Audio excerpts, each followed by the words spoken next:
Hey, what's up everybody? This is Isaiah from Therapy Today. I am a licensed professional counselor, and recently one of my subscribers recommended me to watch a series of videos and from this channel, Estranged Parents, that talks about this trend where apparently a lot of people are blocking their parents or ghosting them, and these parents have created this group or this community in this series of videos talking about that process and from the parents' perspective what that's like. And she said that these types of videos have brought up a lot of debate. Is very controversial, and people are chiming in left and right to talk about both the parents' perspectives and maybe the kids' perspectives as well. And because I'm a therapist, I want to dive into some of the dynamics here, how I would be working with either the kid or the parents in these situations, and talk about some of the factors at play here from a family counseling perspective, as well as just from an individual perspective, either working with the parents or with the children in these processes. Before we get into the video, I do want to make a push for membership. You can find a link in the description below to join the channel as a member. Members get access to journals that are released monthly. I write them and send them out to you via Dropbox, and that's a way for you to supplement your own mental health journey, as well as just having that direct access to me. YouTube highlights the comments from my members, and that's where I get a lot of my ideas for my videos from members commenting or sharing or messaging me on Instagram. So that is a direct way to be able to communicate with me. And so I really do appreciate everyone who already is a member, and I encourage you to check that out. In the meantime, do like and subscribe. That helps the channel to grow as well. So thank you for tuning in, and let's get into this video. I really thought I could get through this without crying. 27% of American adults have cut contact with a family member, lasting an average 4.5 years. I never dreamed I'd be part of that statistic. Just looking at timelines real quick, I'm not surprised that around fall of 2020 is when this particular mom's journey started. And I do think that is a growing trend of family members cutting each other off. I think there's been a lot highlighted in past couple of elections with COVID, and a lot of kind of fundamental differences when it comes to philosophy on life, politics, healthcare, things like that. And I do get the sense, anecdotally from some of my clients, that people are not talking through these issues, that they don't feel like they're reconcilable issues, and that they're just cutting contact off. So that might account for some of the 27% that we see, which is really high. Have you seen this? Dear parents, I need to speak my truth. All my life, I've been gaslit about what I need to say. I need you to know how you're feeling my mental health. It's bad. I have my life ruined because of you. 90% of the letter was about politics and how we couldn't be in her life if we supported that guy. This kind of angry outburst from her was so out of character, we were shocked. First red flag that I'm kind of hearing is characterizing it just as an angry letter or as an outburst. That seems kind of a dismissive way to talk about it, and there are other pieces that she'll bring in that contribute to the idea of kind of being dismissive of her child's feelings. So I'm kind of concerned that we haven't seen the actual content of the letter. I don't know whether that's to respect the child's privacy or whether they're just picking out pieces and saying 90% of it was political, or just picking out the juiciest parts like hurting mental health, feeling gaslit, and things like that. But it's hard to get a really fair sense of what the child was concerned about if they're not going to put most of the full text on there. We just didn't know what to do. I mean, I thought I was a good mom. Not perfect, but pretty good. Honestly, I was in denial at this point because I thought this was more a thing between her and my husband Ted, because I'm not that political at all. So I thought we could still have a relationship. So one day I responded positively to one of her Facebook posts, like normal, thinking that the letter was just some one-off thing that would blow over. But she unfriended me and followed up with a text that said something like, "You don't get to stay in my life. I'm keeping this number for family emergencies only. Don't contact me." Ted's sister got involved to see if she could help, but Haley immediately unfriended her, which was surprising because the two of them were politically aligned. Friends. I'm curious about this because usually this kind of unfriending or blocking wouldn't come out of nowhere. and this mom not really addressing what the hurt might have been or what kind of conversations may have led up to this point where the daughter felt like there were no other options beyond just cutting off contact. Usually that doesn't just come out of the blue. So I'm curious about what may have caused that rift, and I'm kind of concerned that the mom doesn't seem to be addressing what was the core issue here beyond just a rough estimation of, oh, it's politics. Friends offered to step in and say something on our behalf, but after what happened to Ted's sister, we just said no. A couple weeks later, she did not wish me happy birthday for the very first time. This wound was so fresh, I couldn't even say her name when I talked about it. I've even had some people really close to me decide to move on from me. And that's the hardest of all. I do feel for the parents here. I think that this mom especially does feel the hurt of her daughter cutting her off. But there's also a point where if a client tells me like a bunch of people are cutting me off or everyone seems to have a problem with me, maybe see if there's something going on internally or interpersonally that might be leading to some of these lost friendships and lost connections. And so far what I've heard is a lot of confusion about why this is happening at all. Now, so this video was published maybe about a year ago, and so it's been a couple of years since these different cutoffs and lost friendships have happened. An initial sense of confusion I think is completely warranted and fair, but I would hope that there would be some work done to better understand, maybe try to have conversations with or think through what is the common thread here, what's been going wrong with these relationships. In November, I texted her that we were going to Montana to see her sister for Thanksgiving and that she was warmly invited, but if we didn't hear back, we'd assume she wasn't interested. Silence. In December, I texted Merry Christmas and told her that we loved her. Silence. So that winter, I emailed her a few times, mostly personal development stuff that I thought she'd be interested in. More silence. Around this time, I started watching videos on estrangement to see if I could figure out what was going on. I did it intermittently because I think I was still in denial, thinking she would just come back in time. And it seemed appropriate to reach out occasionally to let her know I loved her because that's what moms are supposed to do, right? I mean, I tried to maintain contact. She shut that down. The longer this went on, the more real it began to feel, and there was just this cauldron of emotions, horrible emotions, shock and shame, anger, denial, sadness, depression, betrayal. It was so hard to process. I think that's fair. And if this were my client, then absolutely, it's important to validate those emotions as she's dealing with the grief, Kitty, as she's dealing with the grief of this loss and coming to grips with this is kind of the reality. On the flip side, I have worked with clients who have cut off their parents for one reason or another, and it's not easy on their side too. She might feel just it's kind of a unilateral silence, that the daughter is stonewalling and that she's just moved on.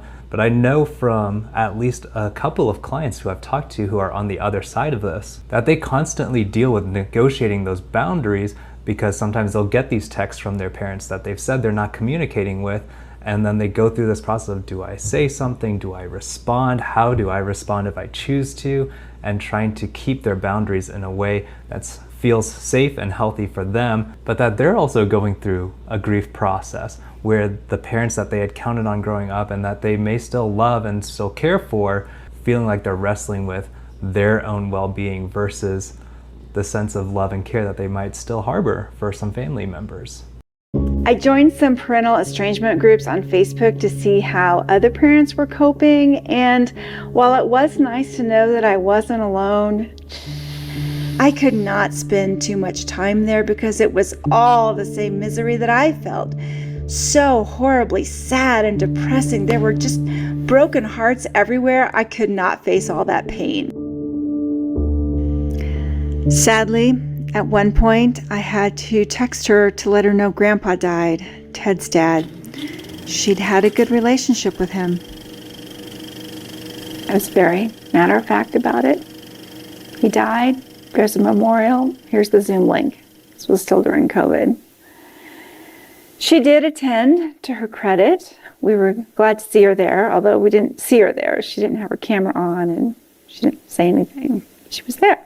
And this is one of those situations where I feel like my clients who are the ones who have cut off their parents, this is one that they really struggle with, where there are family events, other family members that they do want to stay connected with, or in this case, a funeral or a memorial service, and trying to negotiate how to attend without compromising their own sense of well-being absolutely is a difficult struggle. I will say that from a cultural perspective, it's hard for me to understand this process, and just that some Asian cultures are more on that kind of duty to parents and duty to family and a sense of responsibility there, even if there have been problematic patterns concerning patterns of communication or relationship. And so, I try to not have my cultural values be imposed on my clients when they're dealing with something like this, whether they are the parent or whether they are the child in this situation. But it's important for me to hear what their concerns are, why they chose to go this route, and how best to honor that and how best to navigate the boundaries that they've set up for themselves for whatever reason. And that's what I do feel like so far we're like a year or 2 years into this journey that this mom is describing here, and she hasn't talked about how she's tried to listen to what her daughter's concerns are, aside from that initial email that she read that seemed to be stereotyped and kind of caricatured. I sent her a text wishing her happy birthday and telling her I loved her. Silence. I was so sad on her birthday. This is a very special day for me too. It's the day I first became a mother. I guess that's my way of saying I still love you, I still think about you, but I don't want to intrude in your space. And instead of buying her a present for her birthday every year,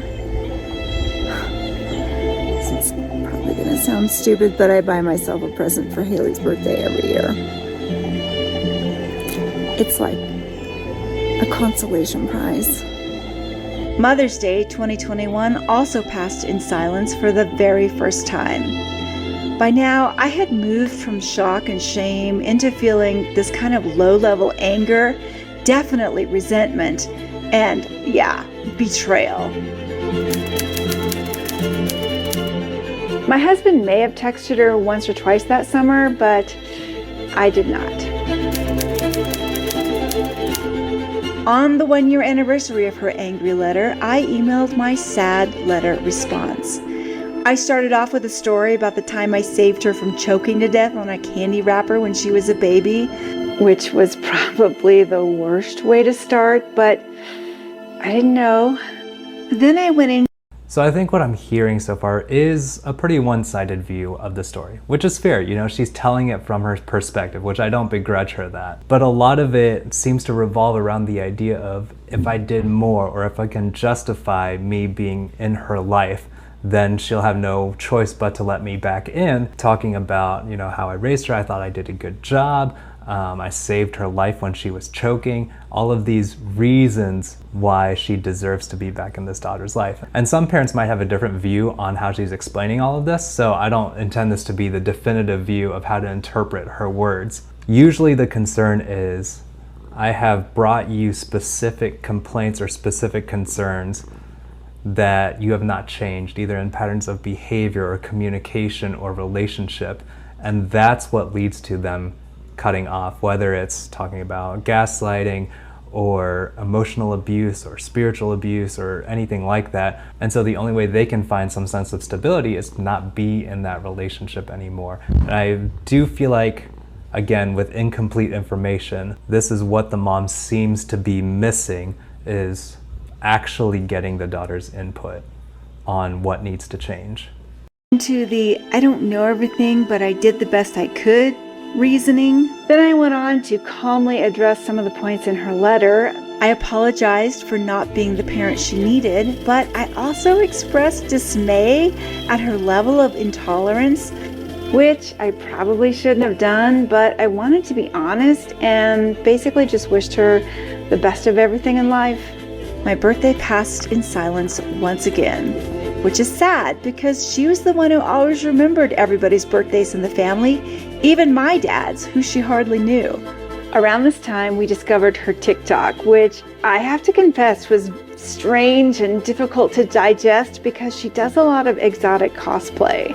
And I couldn't help myself. I binge watched a bunch of them, then combed through all the comments looking for any mention of us.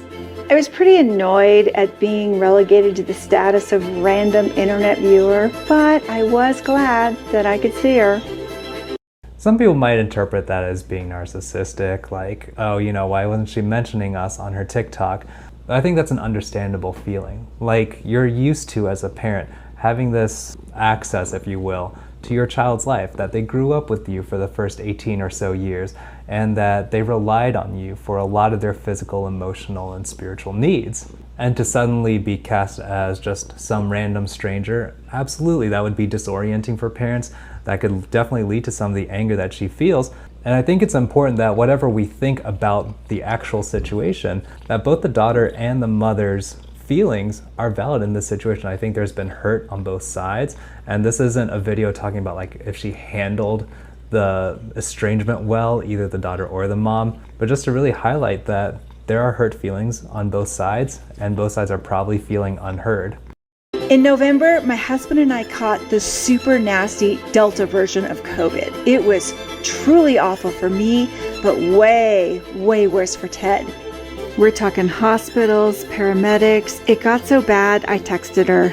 I told her that she should call Daddy-O because he had COVID and he wasn't doing well at all. He was really struggling and it was scary. And she did call, which was a miracle. But apparently she was almost like an automaton, dead inside. I don't know, kind of like a robot. I mean, Ted really appreciated the call. Don't get me wrong, really appreciated that call. It meant so much to him. But it was also like she wasn't all there. It was very strange. Ted texted her after he recovered to thank her for calling, but she didn't respond. My dad died on Christmas Day, but I didn't bother to tell Haley because she didn't really know him. He was a sweet guy, but kind of an odd duck living in his own world. But he was my dad, and it was really hard to watch him die. And the one gift that you get out of that typically is that it makes you realize how short and precious life is. And I'm older. I'm in my 50s. I mean, mortality is right there. When you're a kid, you look at your parents like this big, all-knowing people, and then when you get to be an adult, you realize, oh my God, they're flawed. And there's a breakaway period where you break away and you're like, get away from me. And then usually there's a period where they come back, and hopefully they will at some point. But just in case they don't, they'll have some videos to watch about who was mom and what did she worry about and what did she think about. And I don't know, maybe nobody cares.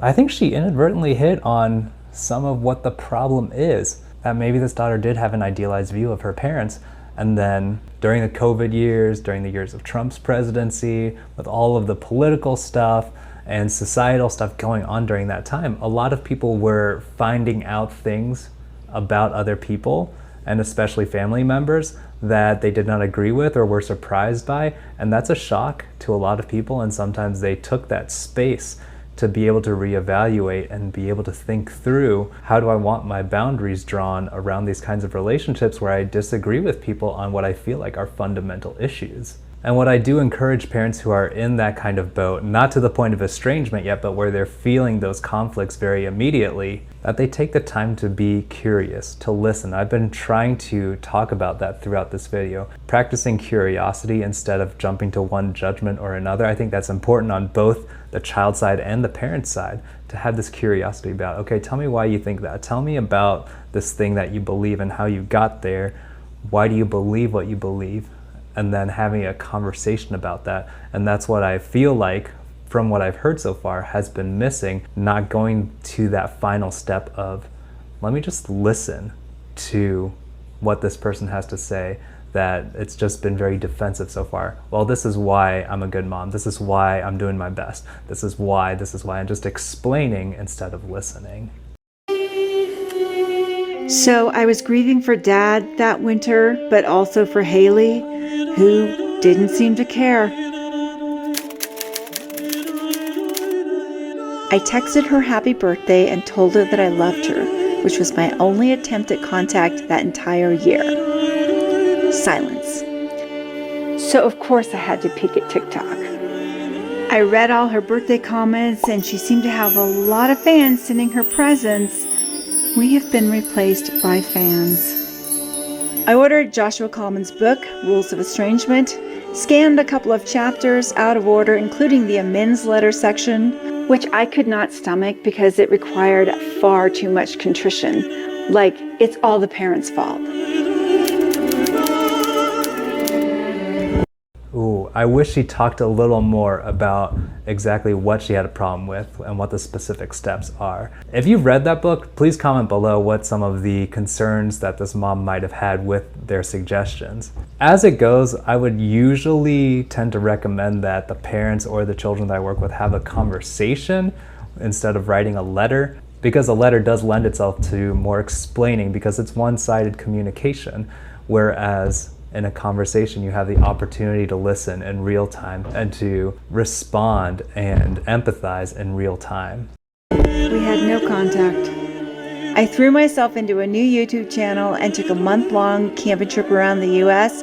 After my dad dying and losing Haley, I just needed to get out and start living my own dreams now before it's too late.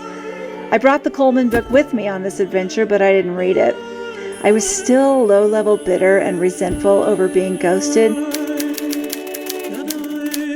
On my birthday, which passed again in silence, I went for a hike. And 2 years later, she's still not talking to me. Can't make her love me. I can't make her want to talk to me. I can't make her call. I can't make her do anything. So That's important. I think she's saying that kind of bitterly, but it's true. She's recognizing that, yeah, I cannot give enough reasons for why my daughter has to be involved in my life. And I think navigating that adult relationship has been a hurdle for this particular parent-child relationship. I'm just saying that navigating that adult relationship now requires a bit of a shift in mindset. So I'm just trying to cope. I never in a million years imagined that I would have a daughter who would just cut me out of her life. We did the best we could. We poured a lot of love and resources and time and energy, and she rejected me. And that's entirely fair to say, like, yeah, we absolutely did the best we could. And I believe that to be the truth. What I will usually tell the parents who are coming to me with this kind of problem now is, I absolutely want to validate your effort, the time that you put in, and the resources that you invested in your child. Now they are telling you what they need, and it's up to you to be able to have a conversation, be able to listen, and not impose your own expectations on that, but to be able to negotiate that and have a conversation about that adult to adult. Because now what they might need is very different, or maybe now they're finding the words to explain what they needed as a child and didn't feel like they got. And so that doesn't mean you just do whatever the child asks, but really having a real conversation where you listen and are able to discuss instead of each person just trying to impose what they want on the other. And it's hard not to hold a grudge. Admitting that I was angry and holding a grudge was really hard because that's not who I am. I binged on her TikTok again and found some references to us, including a video dedicated to what she'd learned going no contact with her parents. I sat down with Ted and we watched together. You know, I think the thing that I guess irks me, that whole love with strings attached thing, I don't get that. I don't know where that comes from. I don't want to be with people like that. Love is... They love you for who you are, not for who they want you to be. She was tactful, but the comments supporting her decision to dump us were really hard to take. We also learned that she's been diagnosed with ADHD and high-functioning autism, which was news to us. You know, maybe that explains some of her behavior. We never knew. If we had seen it, we would have taken her to doctors, but we didn't see it.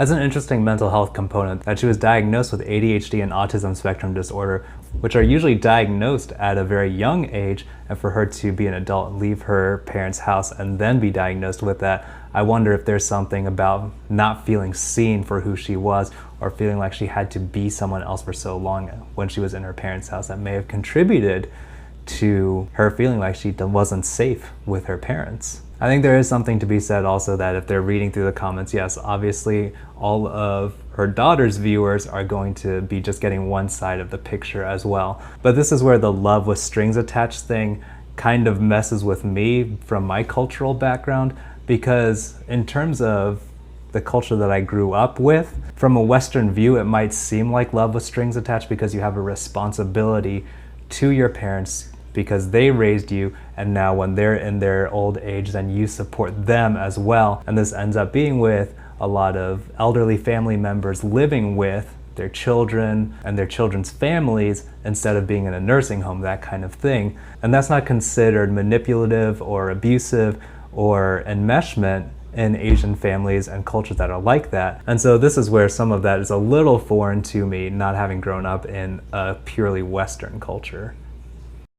She seemed like a normal kid to us. She doesn't even care how we feel. She doesn't care if we're struggling with this issue. She doesn't care if we're alive or dead. I mean, she doesn't really know. I don't hear any, I'm really sorry, there's nothing there. There's just, I had a mental problem, sorry. She doesn't care.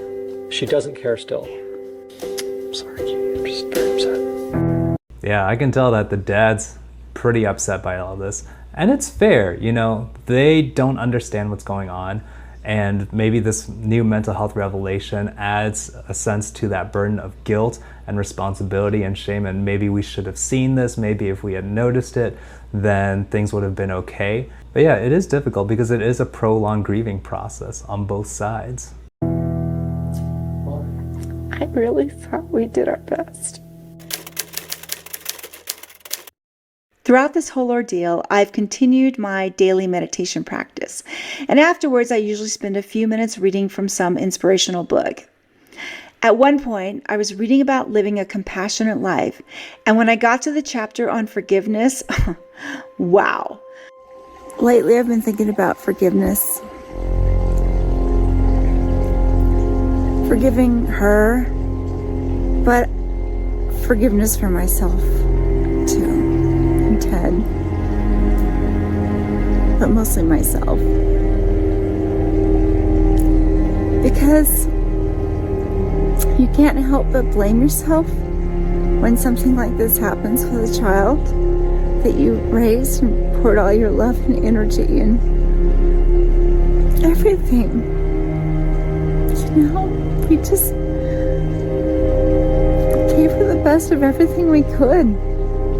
Letting go of our anger is a way of being compassionate towards ourselves. Anger keeps us stuck in the past, obsessing over what has already happened. Forgiveness does not ignore the harm or justify a person's misdeeds, but it releases the pain and anger connected to them. I debated texting happy birthday, but did not. Today is my daughter's birthday. She is 29, and she hasn't spoken with us for 2.5 years now. And that has been very difficult to deal with. But I'm learning to accept it because that's all I can do. The last text I sent was happy birthday last year. So she is lost to us now at this point. And this was not something we ever envisioned for our lives. Oh God, I'm going to cry. I thought I was going to make it through this without crying. But I can't.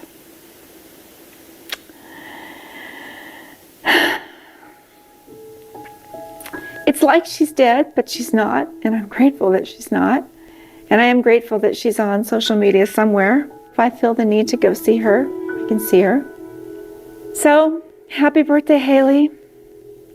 I wish you all the best in what you're doing. I admire that you're following your dreams and you're doing what you believe is right.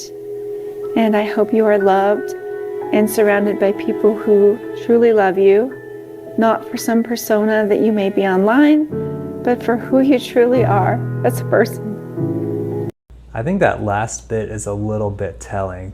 I could tell that the mom was a little weirded out by the cosplay stuff, so I don't know whether there were some issues about identity and maybe the daughter not feeling like she could be herself around this family. I have no idea who the daughter is. I haven't seen any of her social media that I know of, so it's hard for me to say in regards to that. That is one of those really difficult things that we talk about, accepting the way things are, but it's really difficult for any parent to accept the reality that their child does not want to talk to them for years on end. So I do want to validate and empathize with that. As a parent, that's hard to know that your child is alive but doesn't want anything to do with you, for all intents and purposes, that you're dead to them. There is a lot of hurt there, and I would hope that that would encourage the mom to recognize that there must be a lot of hurt for the daughter and kind to do something so drastic, because I'm sure that the daughter went through her own grieving process and that it wasn't an easy decision for her to make to cut off her parents. Let's see how this video concludes. And I know you're a kind soul with a really big heart, with so much love to give. And so I hope you find a place to express that love and find someones who appreciate that love and reflect it back to you. I wish you health and happiness to just live your best life. Do good in the world. Just know that I still love you, no matter what you say or don't say about me. You can't change that. I will fucking love you forever, like it or not. Because I'm a mom. And moms are like that.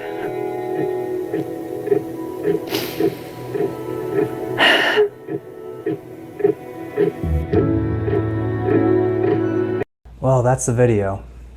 I can see there's a lot of hurt involved in this process, and I do wish that we got more of a sense of what was going on between the parents and the daughter that led to this rift.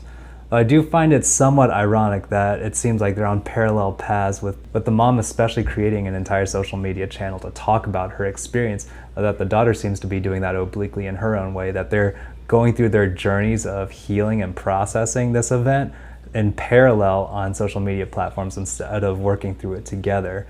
Now, of course, that's not either of their responsibilities to have to reconcile the relationship, but I'd be curious what kinds of attempts the daughter has made in the past to try to raise her concerns with her parents before she made this big decision to cut them off entirely. What were those conversations like? How were her concerns addressed or not addressed? Were they heard? Did she feel like she was not seen in the relationship?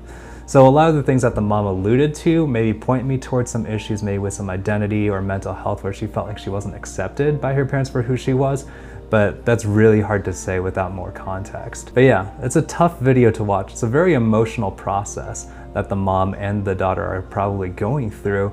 And so I'm glad that I had Kitty with me to do a lot of grooming during the video and just to hang out with me as we were watching this video together. So again, everyone, please do like and subscribe. That helps the channel to grow as we continue to do reactions like this, talk about some of the family dynamics and mental health related content. Thank you so much for checking out this video. I'll see you all next time.